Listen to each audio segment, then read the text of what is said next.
G'day guys, we're here with Gordon, the brewmaster at Creemore Springs. Beer geek questions for you. First, how did you get into the industry? Oof, I got into the industry when I was, well, I didn't get into the industry when I was 16, but I certainly started making beer when I was 16 because I wasn't old enough to buy it.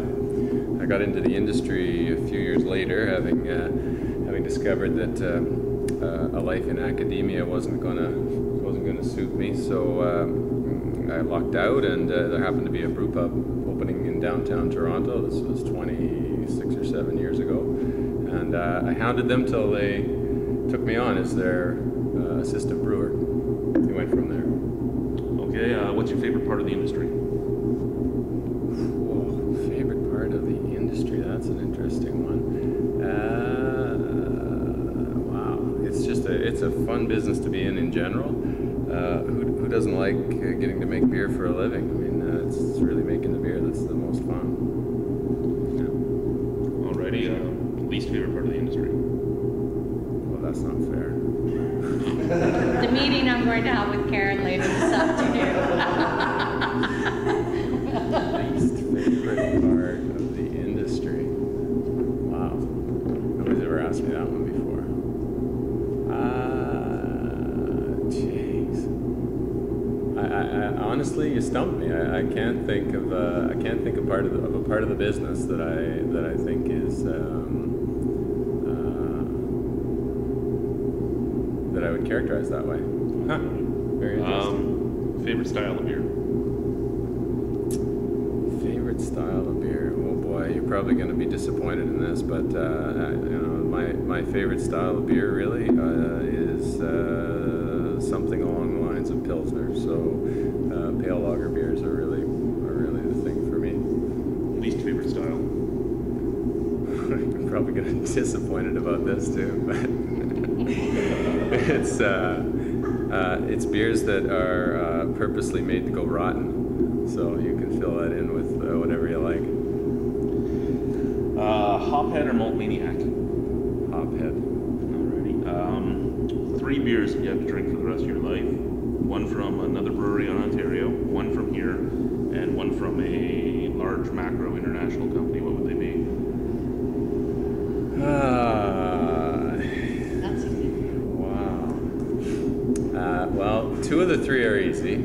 Premium lager from Creemore Springs, Budweiser Budvar from Budweiser Budvar, and one from another Ontario micro, or another Ontario brewery.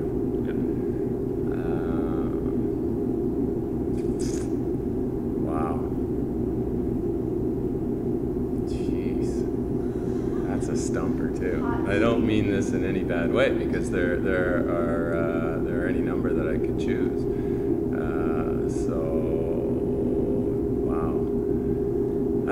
It would be a toss-up probably between something from Mill Street or Muskoka, and I'd probably come down on the side of something from Mill Street, maybe Tank House, because of my long-time connection with the brewmaster there. Alrighty, and strangest ingredient you've ever used to brew with?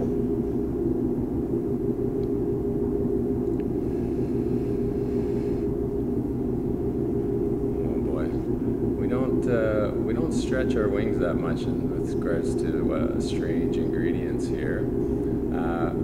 Certainly not here. You got to remember that at Creemore we made only 1 beer for 10 years, and 2 for the next 10. So there wasn't anything strange, and there hasn't been anything strange in Creemore beers. I probably, you know what, the wildest thing I probably did was throw raspberries into a beer years ago. Yeah. Well, that's gonna round out the weird list. We're done all these videos with all the Ontario breweries. I'm gonna take the weirdest ingredient from each brewery and make a batch of beer with it. Oh, nice, excellent. And right now it's kind of disgusting me to think about it. Yeah, I bet. Thank you very much. You're welcome. Questions. First, how many styles of beer do you guys make here? We make 5, I guess. You make me count them? Your Mad and Noisy line, do you want to expand on that at all? Or?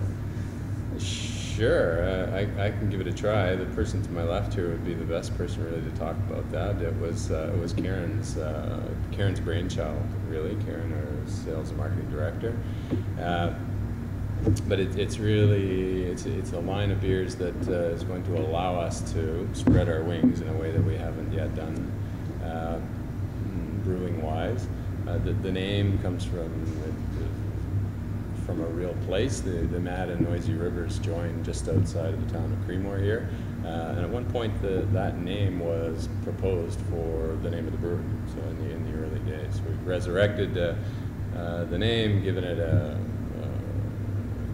an anchor to the location still, and it's going to be a line of beers that are maybe a little bit different than what one might expect out of Creemore Springs.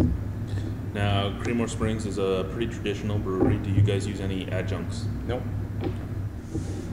Have you ever thought about brewing an ale, other than the alt beer? Yeah, lots of discussion about that. In fact, right from day one, there was discussion about whether or not we should brew ales or an ale, and in fact, there was some artwork made up for an ale. There was a label created for an ale, but in the early days, the brewery couldn't keep up to the demand for the one beer that we were making, our premium lager, and so the idea quickly fell to the wayside. There was no sense in introducing a second brand when we couldn't produce all that was being demanded of us for the first brand. The day finally came where we were able to keep up, and the discussion was raised again, and we made the conscious decision to stick with lager styles at that point. For a couple of reasons, but the main one was to simplify production. We have one strain of yeast, we can use that strain of yeast in all those beers, and that worked really well for us until this summer when we decided to try our hand at the old style. And that was a great exercise too. It was a lot of fun, and we're pretty proud of the beer. Now, with the success of the alt beer, is there any thought of it coming back as a mainstay?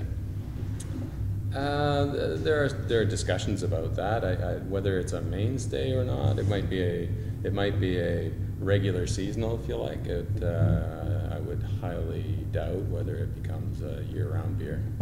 I hope our friends in Germany don't hear me say that, because I'm sure they would love it if it became a year-round beer. From some of the viewers, different styles of beer they were curious if you ever thought about, because of your Bavarian, shall we say, specialties. Have you ever thought about wheat beers or Berliner Weisses or anything like that? Certainly wheat beer, Bavarian wheat beer. We've talked about that on a number of occasions. The conversation often turned around the idea of keeping production simple and not introducing another yeast strain when we talk about that beer. But also, just there's always a debate about whether we choose a style that is going to be interesting flavor-wise, but maybe so interesting that people are not going to jump on board. And a little bit frustrating for me, because I think that style of beer is a great style of beer. 40 or 60% or whatever the heck the number is of Bavarians can't be wrong. But the fact of the matter is that the general beer drinking public around here doesn't necessarily catch on to the flavors that wheat beers have to offer. Berliner Weiss, not likely. Alrighty. Now on to a few of the questions again from the viewers about changes in the brewery. Originally, your cans would say keep cold, drink fresh. There has been some debate about changes in the brewing process, because now the cans just say keep in a cool place. Is there, well, for the viewer itself, just to put them at ease, has anything really changed? Nothing's changed. No. Nothing's changed that would allow us, if you like, to take those words off of our packaging, other than I think we've gotten better at what we do. So in the early days, we would pull the beer out of the market after 6 weeks. Nobody else in the market was doing that, but we felt it necessary because the flavor stability. Just what was in our minds didn't justify any kind of longer period in the marketplace. We've never had an issue with biological stability. The beer was always stayed clean, and our physical stability was sort of plus or minus. Wasn't the biggest thing that worried us at any time, but certainly flavor stability was always top of mind. We want people to have the same experience, whether they have a beer that's just left the brewery or one that's at the end of its stated shelf life. These days, we've been able to make improvements in process. We're better brewers now than we were 25 years ago. We've got that up to a whole 10 weeks now, so we're a lot more confident about the flavor stability. Alrighty, do you heat pasteurize now? No. We don't sterile filter either. We have perfectly good biological stability without using either of those methods of insurance, if you like, against biological problems. Well, that was going to be the next question, if you had the Molson sterile filtering going on anywhere. No. There's also a large talk about your brew house itself. Well, we have it on camera, but is there a hidden brew house anywhere just for them to know? Hidden brew house? You know, there's this huge talk about you having the Molson brew house going on as well. Really? That's cool. The inside conspiracy theory. Yes. Wow. It's where you keep the aliens. That's where the elves are. Nice. No, we Oompa-loompas with the beer factories. We actually Good luck editing that. Our chocolate stout. we have only one brew house, and it's beneath our feet at the moment, and every drop of Creemore beer is produced in that brew house. Yeah. Your water still coming from the same source? Yep. Yeah. I don't know whether you've noticed, but the tanker truck will Yeah, we go saw past, that when we came in. Go past the window here 3 times today. Yeah. So you're obviously going through a lot more water than you used to. Yeah, but we've got there's enough water there for us to get considerably bigger than where we are now. We have plans on the books that will enable us to make twice as much beer as we're making today, and there's more than that in terms of water coming out of the hill over there. So would you make a beer as a loss leader just because you like the beer and not so worried about the commercial market?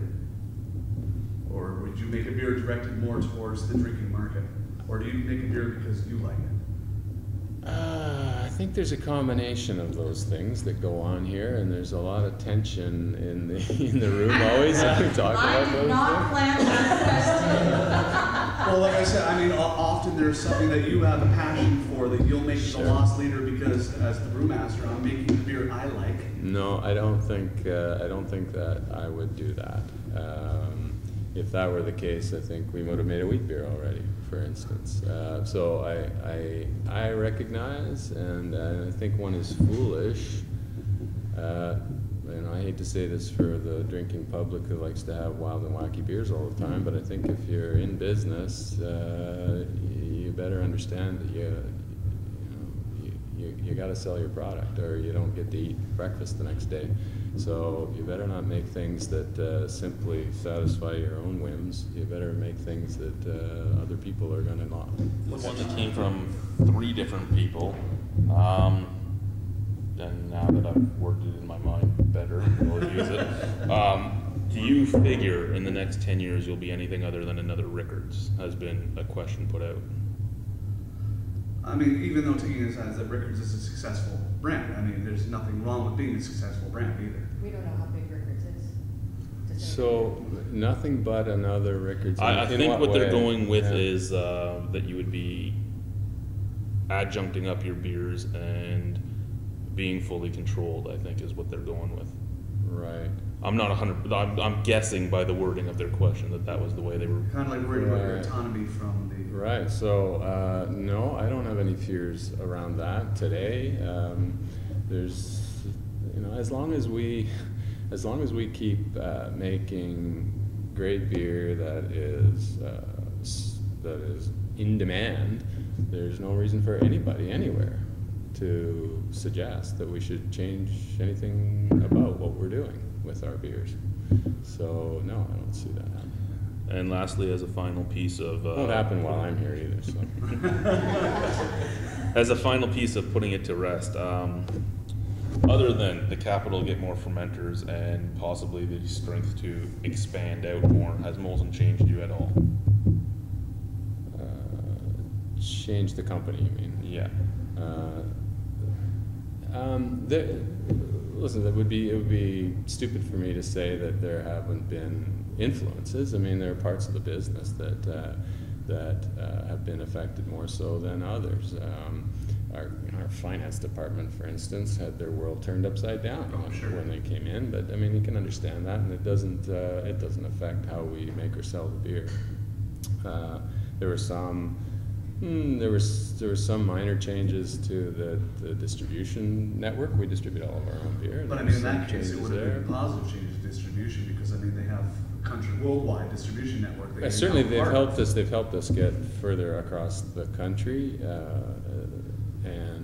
but even within Ontario, there was some influence there. Again, I don't think hugely significant, and not anything a consumer would notice.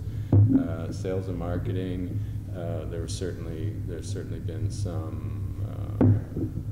I think Karen has had a lot more discussions with her peers and counterparts in Molson than others. The one area that has had, I can say, with full authority, no impact is production. Nobody has come in here and said, we want you to do this or want you to do that. They just don't come around. So it's pretty interesting. And the last two then, what is your involvement with the Beer Academy in Granville Island? My personal involvement or Well, Creemore's the Creemore involvement. So Creemore represents Granville in Eastern Canada,